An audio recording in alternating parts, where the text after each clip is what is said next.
À moi de conclure. Donc, je vous remercie d'être resté jusqu'à la fin.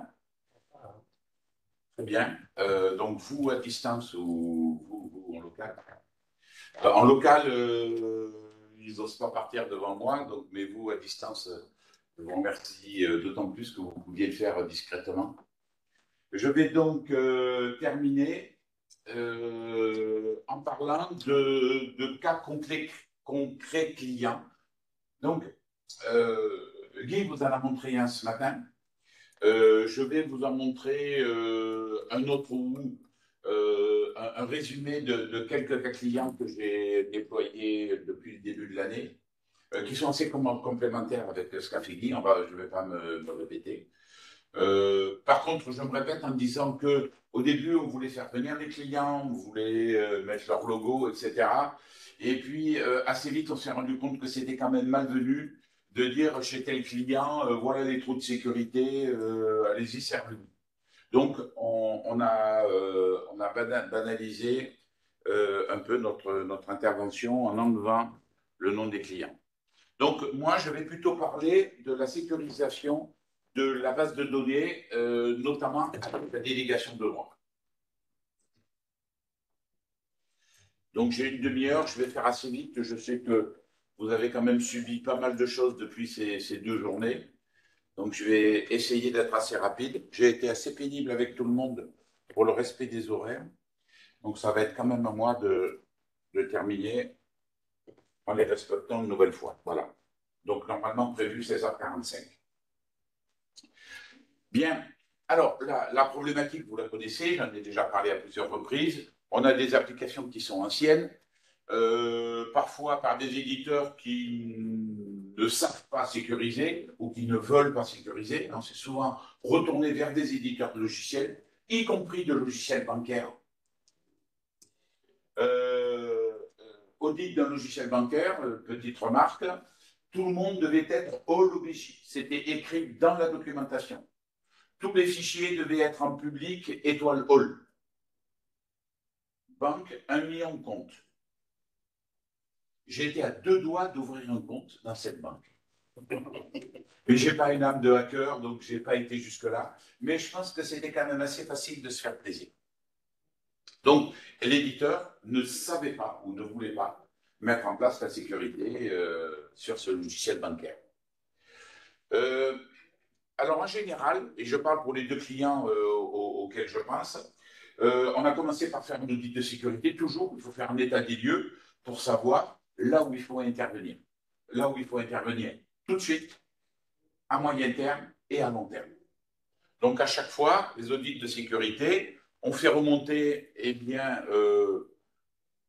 beaucoup d'utilisateurs qui sont au LOBJ, la base de données avec des droits publics étoile all ou public étoile change. Je rappelle que public étoile change, c'est on a le droit de faire ce qu'on veut avec les données, supprimer, modifier, etc. Et on n'a par contre pas le droit de renommer l'objet, on n'a pas le droit de supprimer l'objet. Mais pour moi, public étoile change, c'est pas bon du tout, hein, puisqu'on peut agir sur toutes les données des objets concernés. Donc on se retrouve avec ce que j'appelle de l'open bar. Des objets de la base de données, notamment des fichiers en public étoile all, et des utilisateurs en étoile holobégie. Ça s'appelle mettre ceinture et bretelles, pour être sûr qu'on n'aura pas de problème de sécurité. Souvent, je commence par regarder le journal d'audit et pour voir les défauts d'autorisation. On peut les voir assez simplement. Et puis, souvent, je n'en vois pas. Alors là, il y a deux cas. Votre sécurité est super bien gérée, il n'y a pas de défaut d'autorisation. Ou alors, c'est open bar, tous vos utilisateurs sont au l'OBJ, vos fichiers sont en public étoile all. Donc, ça veut dire qu'il ne peut pas y avoir de problème de sécurité puisque tout le monde peut se servir dans votre base de données. Donc, voilà le point de départ des 2 cas auxquels je pense dans les diapositives qui vont venir. Et puis, pas d'organisation de la sécurité, bien sûr, hein. Pas de groupe, pas de liste d'autorisation, des profils de métier qui n'avaient aucune cohérence. Dans le même job, il y en a qui étaient au l'OBJ, il y en a qui n'avaient aucun droit spécial, etc. Et puis, souvent, des valeurs système inadaptées. J'ai cru que tu avais une question, pardon. Donc, dans ce contexte, c'est très difficile d'avancer au niveau de la sécurité. Hein, on est bien d'accord, il y a des milliers de profils, il y a des milliers, des dizaines de milliers de programmes, de fichiers dans la base de données, etc. Donc, c'est assez compliqué d'avancer. Alors, moi, j'ai une méthode qui est ma méthode, qui a fait ses preuves jusque-là, mais il peut y en avoir d'autres. D'abord, j'ai des prérequis. Comme je le dis, je veux comment faire 5 jours avec une partition qui est isoprod. Isoprod, c'est-à-dire c'est comme la partition de prod.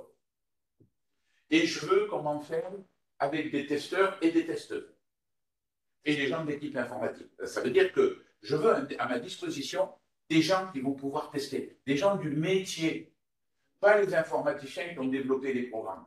Ça, c'est pas bon pour tester. Ce qu'il faut, c'est des vraies personnes du métier.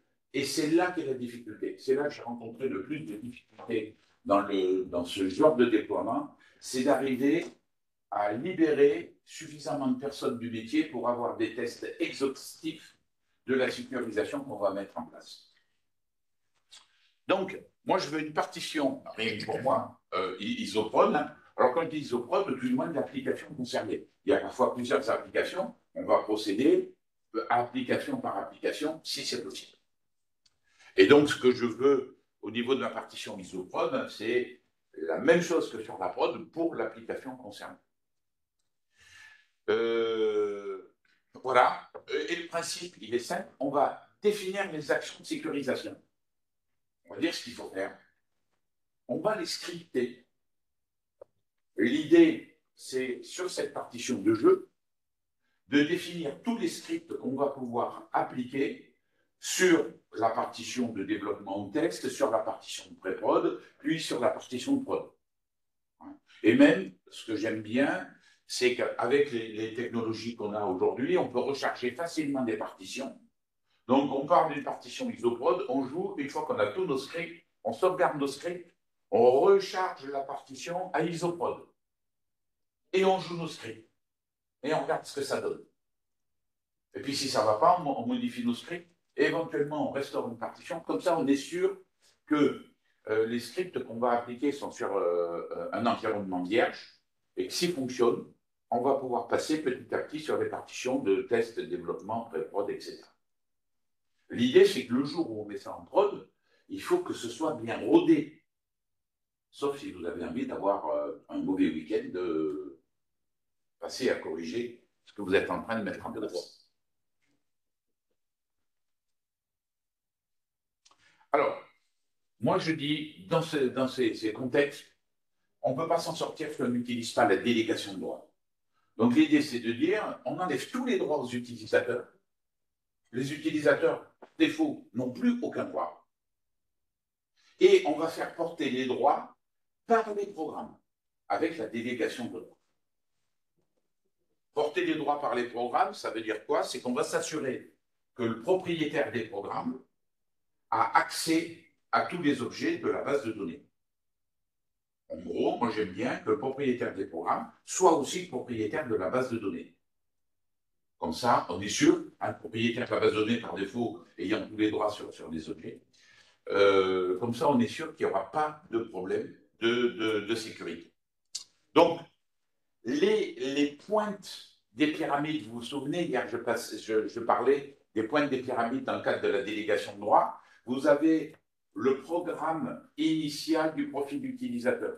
Si lui, il s'exécute avec la délégation de droit, c'est-à-dire s'il a le paramètre user profile à owner, eh bien, il va s'exécuter avec la délégation de droit et tous les programmes appelés par défaut vont profiter de ce que j'ai appelé l'héritage et vont fonctionner dans le même contexte de délégation de droit. Donc, on a à modifier que le programme qui est la pointe des pyramides, ce programme, il appelle plein d'autres programmes qui, par défaut, vont utiliser le paramètre use ADP AUT par AIS, qui est, je répète, la valeur par défaut, et qui donc vont bénéficier de cette délégation de droit.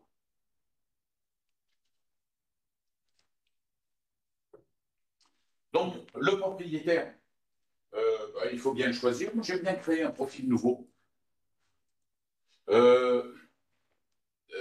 Alors, l'idéal, c'est qu'il soit propriétaire des programmes et de la base de données. Comme ça, on est tranquille.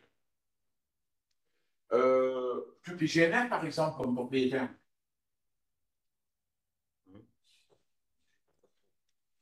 Vous sentez le piège, vous connaissez là. Surtout pas. Et on est embêté par ces progiciels qui nous livrent des produits avec QPGNR. Parce que vous avez deux progiciels, une paye et une compta, chacun utilise QPGNR comme propriétaire des objets, et vous avez plus de granularité. Et en plus, QPGNR, il sert à autre chose. Il sert à indiquer que quelqu'un fait partie du groupe QPGNR, c'est-à-dire que c'est un programmeur. Donc il a une autre raison d'existence. Donc surtout pas QPGMR.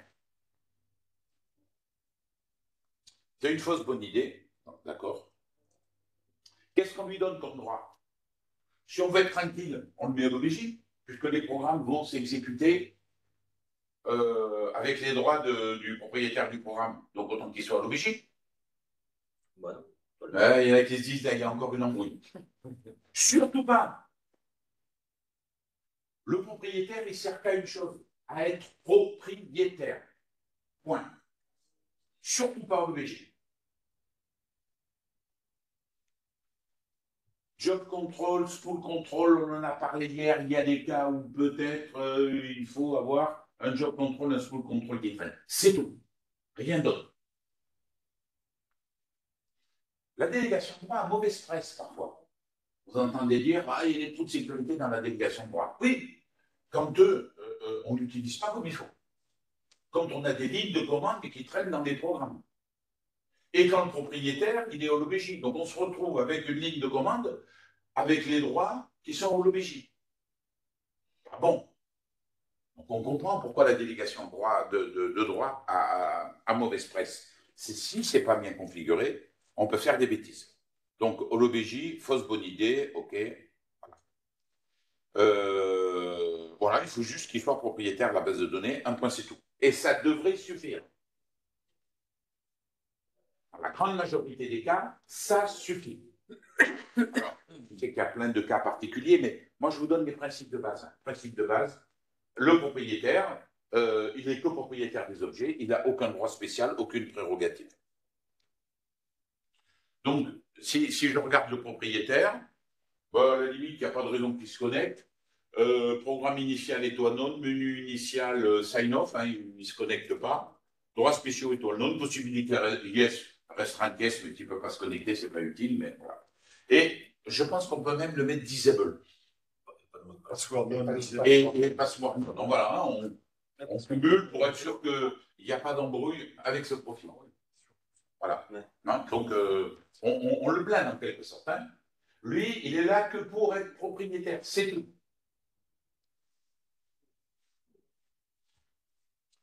Alors, je l'ai déjà dit hier, moi, je considère trois types de profils. Et donc, dans les configurations, on va prendre en compte ces trois types de profils. Les gens qui font le métier de l'entreprise, hein, les profils métiers, la compta, la paye, la gestion de stock ou je ne sais quoi.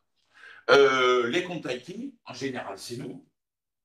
Les mecs bien, quoi, les gens bien. Et puis, les comptes de service. Avec tout ce qu'on a pu dire à plusieurs reprises, notamment Guy, qui fait la chasse aux comptes de service à pouvoir, notamment moi, qui dit que les comptes de service, ils doivent surtout pas être au l'OBJ. Notre manière de nous en sortir, pour des comptes de service, par exemple, qui font du FTP, qu'on met en OBJ, on peut peut-être les faire appartenir à un groupe qui est le propriétaire des objets. Donc, il a accès à tous les objets de la base de données, mais, alors, en lecture, en écriture, s'il a besoin, eh bien, s'il a besoin, s'il a besoin que de la lecture, c'est encore plus simple, on en parlera tout à l'heure, mais s'il a besoin d'accéder à tous les objets en lecture-écriture, on le met propriétaire, on le met appartenant au groupe propriétaire des objets, mais il n'est pas au l'OBJ. Et on a déjà gagné en termes de sécurité. Mais c'est sûr que ces comptes de service, il doit modifier les données, lire les données, mettre à jour les données, et il faut qu'il puisse le faire. Alors, si c'est sur un objet, on va mettre un droit privé sur l'objet pour qu'il puisse le faire. Si c'est sur tous les fichiers de la base de données, à ce moment-là, on peut le faire appartenir au groupe qui est le propriétaire des objets. Voilà. Donc, les utilisateurs métiers, j'en ai déjà parlé un peu hier, hein. Aucun droit permanent. Alors, on veut bien transiger sur full control, job control selon les cas. On l'a déjà dit, programme initial, obligatoire, menu initial, sign-off, pas de droits spéciaux, de possibilités restreintes. Normalement, il ne devrait pas avoir accès à la ligne de commande dans le cadre des applications.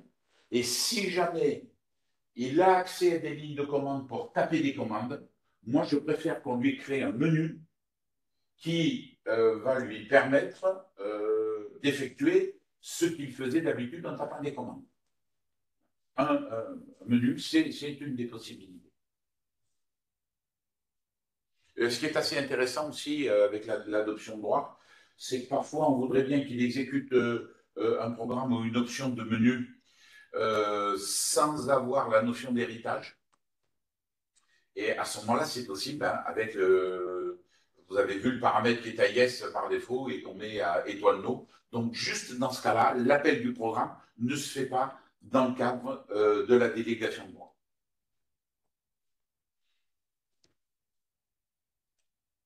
Bon, les utilisateurs métiers, par contre, ils peuvent appartenir à des groupes.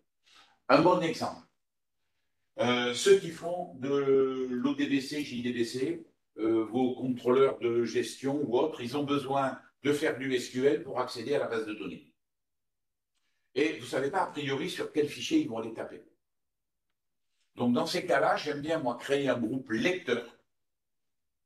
Ils ont droit que de la lecture sur la base de données. Et on associe ces utilisateurs à ce groupe lecteur. Alors qu'aujourd'hui, très souvent, ils sont obligés pour ne pas être embêtés.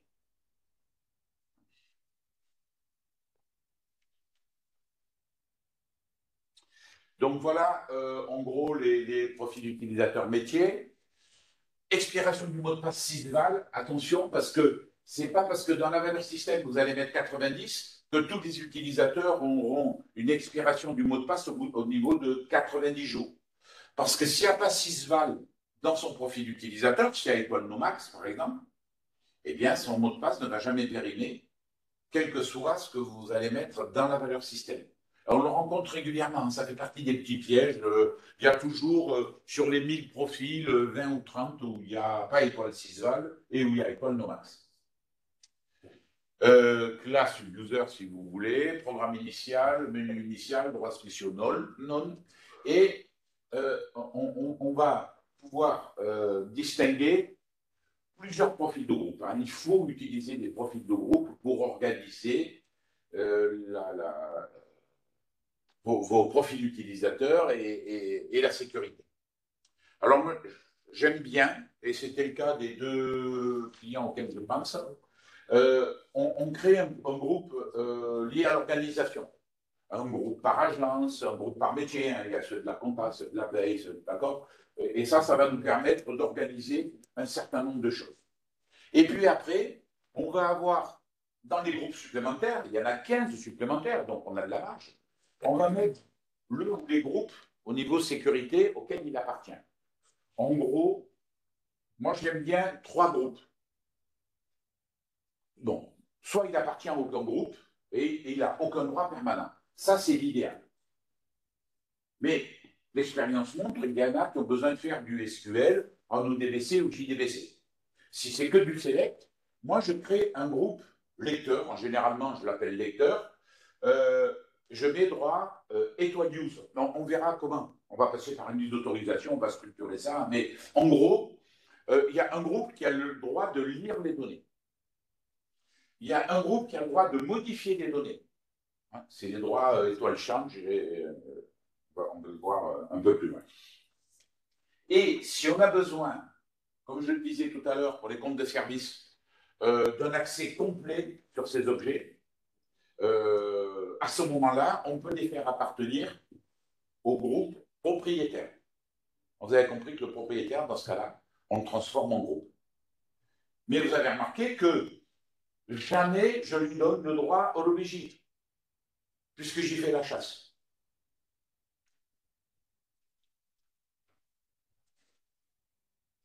Donc les comptes de l'IT, Bon, alors eux, il y en a quelques-uns qui sont fortement en OBJ. On a QCOFR et puis les copies de QCOFR. Hein. C'est bien d'avoir une copie de QCOFR. Hein. Bon. Avec le mot de passe enfermé dans un coffre ou le mot de passe d'un qui passe, qui est connu d'autres personnes, etc. Mais ça, vous le savez, je ne vais pas le répéter. Et puis, il y a toujours la problématique hein, dans le monde de l'IT, est-ce que les développeurs ont accès à la prod? Bon. Éventuellement, il peut y avoir une élévation de droit temporaire, je vous renvoie vers Guy. Dans tous les cas, quand le développeur il est sur la prod, je trace. Je ne fais aucune confiance aux développeurs. Il y en a point là. Bien, je ne fais aucune confiance aux développeurs. Vous avez tous été embêtés par un développeur qui nous a collé un update sur la machine de production et qui a flingué quelques fichiers au niveau de la base de données. Ça s'est passé partout.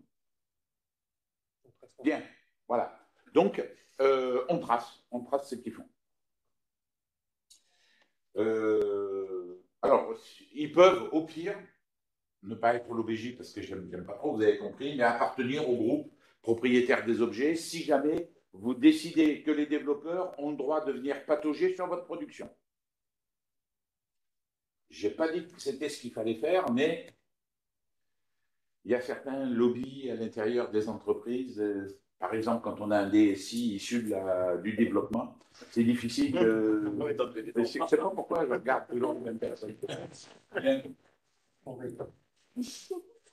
Donc, voilà la définition des comptes IT.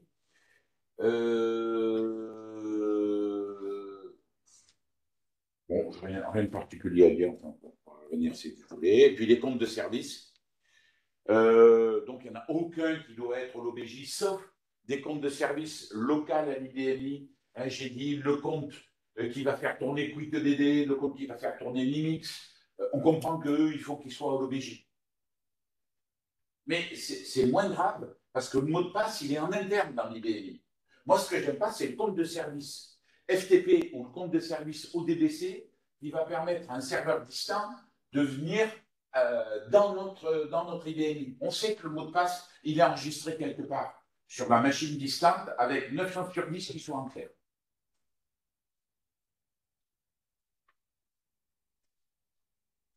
On parlait des tests de pénétration. Un des derniers audits que j'ai fait, il y avait dans le répertoire www une application en PHP.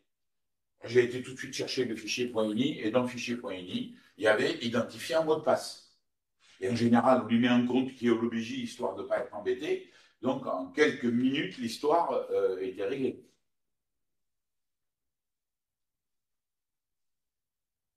Ça serait la même chose si on avait du FTP distance. Hein.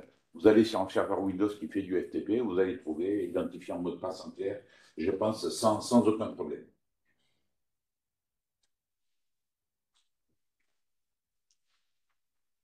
Alors, les comptes de service, j'ai mis étoile non en rouge. C'est pas qu'il faut absolument le mettre en rouge. C'est que ça, c'est soumis à discussion.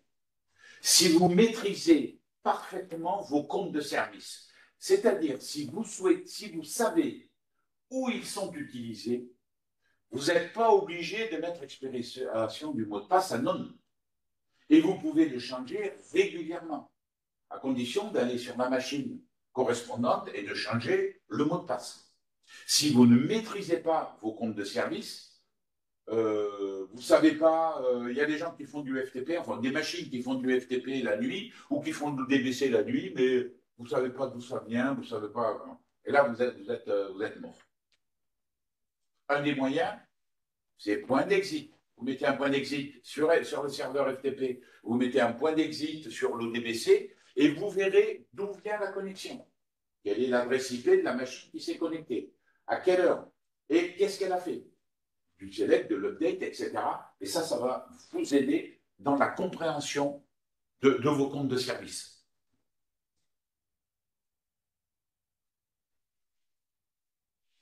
Alors, je reviens à ma base de données. Donc là, j'ai montré les 3 catégories d'utilisateurs, comment elles devaient être configurées. pour moi, les utilisateurs, je dis, ils sont à poil. Ils n'ont aucun droit, pas de droits spéciaux. Donc, normalement, quand ils vont tomber sur la base de données, il va y avoir une erreur. Donc, il va falloir faire quelque chose au niveau de la base de données ou au niveau des programmes pour qu'ils puissent y accéder. Donc, la base de données, alors ce que j'appelle la base de données, hein, c'est les PF, les LF, les data real, les data queue, bon, tout ce qui contient des data. On a pratiquement la même problématique pour les programmes, pas tout à fait. Donc, tous ces objets vont avoir comme propriétaire le fameux propriétaire des programmes que j'ai évoqué tout à l'heure. D'accord? A priori, le seul droit privé qu'il y a, c'est le propriétaire qui est étoilol. C'est le seul droit privé, sauf verru, que l'on doit avoir. Et on va protéger tous les objets d'une bibliothèque par ce qu'on appelle une liste d'autorisation. Plutôt que de mettre des droits privés dans chaque objet, on va sortir ces droits privés et on va les mettre dans une liste d'autorisation. Hein, une liste d'autorisation, c'est un ensemble de droits pour des profils, donc des profils, des droits. Ailleurs, on ne va pas mettre des profils utilisateurs individuels, on va mettre des profils de groupe. Les fameux groupes lecteurs que j'évoquais tout à l'heure, modifs que j'évoquais tout à l'heure, on va les mettre dans une liste d'autorisation. Et vous voyez comment vont s'articuler les choses. Les utilisateurs qui ont besoin de faire de l'ODBC, JDBC sur la base de données, ils appartiennent au groupe lecteur. Et ce groupe lecteur va être référencé dans la liste d'autorisation avec un droit Etoile Use.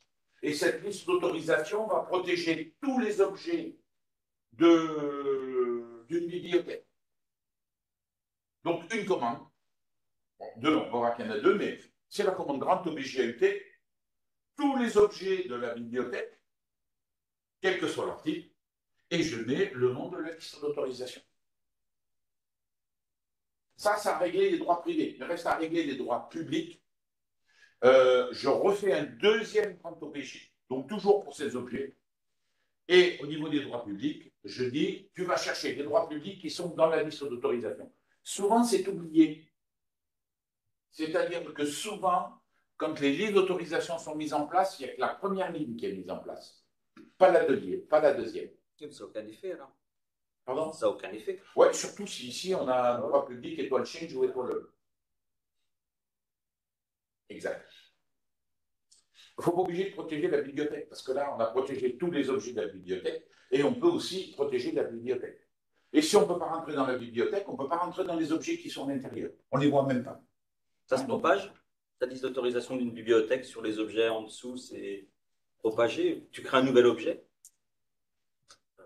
Ta liste d'autorisation. Alors, tu as un paramètre, quand tu crées une bibliothèque, tu as un paramètre qui donne les droits publics par défaut. D'accord. Par défaut, ce droit public par défaut, il fait référence à 6 valeurs. Et tu peux mettre d'autres valeurs. C'est d'ailleurs un problème, je ne vais pas évoquer cette valeur système QCRT-LT, qui par défaut est à étoile change. C'est-à-dire que par défaut, tous les objets que vous créez dans l'IDMI ont un droit public à étoile change. Je ne comprends pas. Ça va changer, ça va changer et il ne nous en a pas parlé. Hein. Ah ouais. Non, c'est bon, pendant un moment, ils en parlaient. Si tu le changes, il faut mettre tout le monde en obéi. Donc,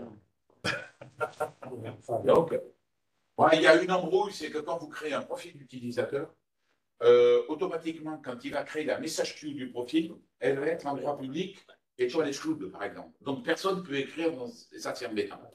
Ça, c'est embêtant. Alors, à la limite, IBM, je pense qu'il est capable, dans le process de création du profil, de faire un update du profil et de dire, donc, de la message queue et de dire droit public étoile chain. Hein, ça serait moins compliqué que toutes les usines à gaz qu'on est obligé de faire, parce qu'on se retrouve avec tous les objets en étoile chain ou en étoile all à cause de cette valeur système QCRT-LT.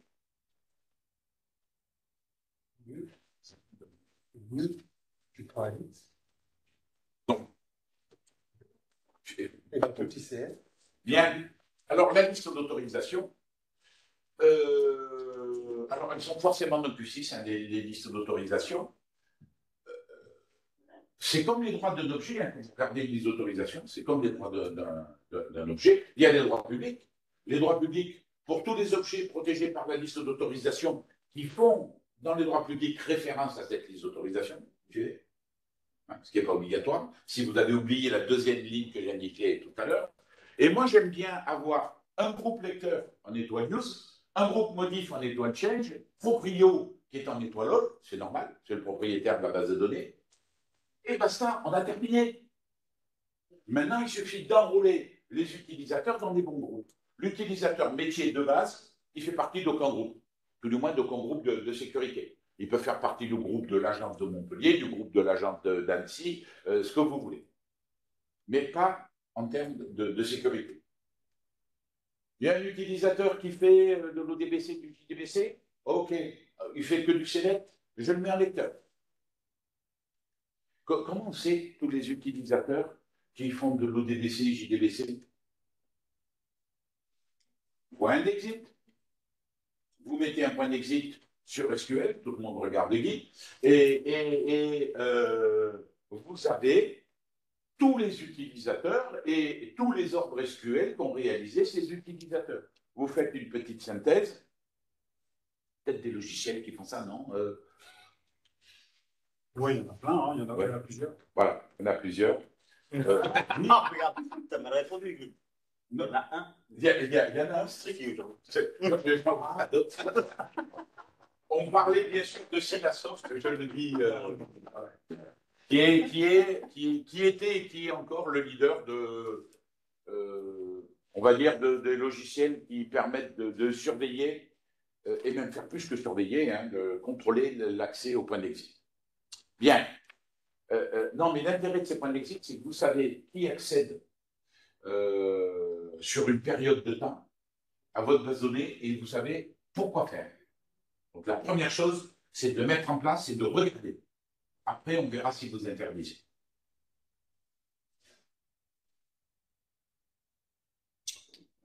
Bien.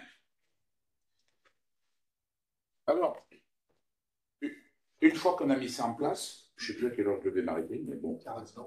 Hein? 45? Ben, c'était mal parti. Non, je fais vite.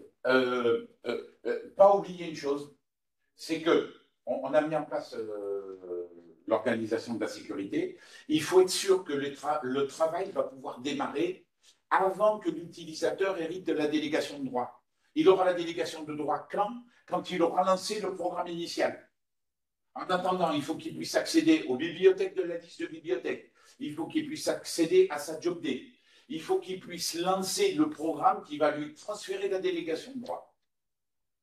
D'accord? Donc, il va falloir mettre peut-être des étoiles use, des publics étoiles use, pour que sur ces différents objets, l'utilisateur puisse bien lancer son travail avant d'acquérir la délégation de droit. Bien. Contre-indication, c'est l'IFS. L'IFS n'est pas pris en compte par la délégation de droit, même si Guy hier a regretté qu'IBM ne le mette pas en place. Voilà. Donc, il faut éventuellement une autre mécanique si vous avez des applications 5250 qui créent ou qui accèdent à des fichiers. Ou d'ailleurs, pas forcément 5250. Voilà. Pour tous les autres problèmes, vous allez faire des verrues. C'est-à-dire, une verrue, c'est un utilisateur particulier, il fait 3 métiers. Bon, ben, à l'Aluminium, on va faire une verrue. Et faire une verrue, ça veut dire quoi? C'est possible de ne pas le mettre au l'OBJ, hein, c'est vraiment la verrue ultime. Ben, on va lui donner, on va le faire appartenir au groupe propriétaire, par exemple. Hein, c'est une verrue importante qui n'est pas la verrue ultime étant le haut l'OBJ. Bien, il vous reste à organiser la migration, mais j'en ai dit 2 mots tout à l'heure.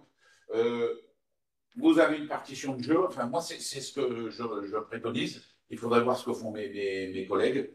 Une partition de jeu où on est tranquille, on peut faire ce qu'on veut, parce qu'il y a des opérations sur lesquelles on n'est pas capable de revenir en arrière. Donc on ne peut pas être contraint sur une machine de développement, une machine de test où il y a des gens qui travaillent en même temps. Il faut qu'on soit libre et que entre le moment où on commence et le moment, oui, je sais, et le moment où on a terminé, il faut qu'on n'ait pas de contrainte de production. Voilà. Donc, on fait sur une partition, on définit ce qu'on doit faire, on le met en place, on le script, on teste, on recommence, etc. Idéalement, je vous l'ai dit, on recharge la partition et puis après, on passe à des partitions de plus en plus importantes pour prendre le maximum de risques à chaque fois. Ça m'est arrivé de mettre en place ce genre de choses avec zéro souci. Quand je dis zéro souci, c'est-à-dire qu'à tout moment, on pouvait revenir à l'étape d'avant. Et ça, c'est important. Vous mettez en place quelque chose sur la prod et vous savez qu'à tout moment, vous lancez une commande et vous revenez à l'étape d'avant. Quand je dis revenir à l'étape d'avant, sans avoir à restaurer toute la base de données. Mais il y a des contextes où c'est faisable. Bien. Bien, écoutez, merci. Merci. Merci. Merci. C'était un réel plaisir de vous accueillir pendant cette journée et demie. On a eu des orateurs brillants, je parle bien sûr pas pour moi, mais on a eu des orateurs brillants que je remercie beaucoup. Sans vous, cette manifestation n'aurait pas été ce qu'elle a été. Donc, merci beaucoup à tous. Je ne vais pas vous citer, mais tout le monde vous connaît.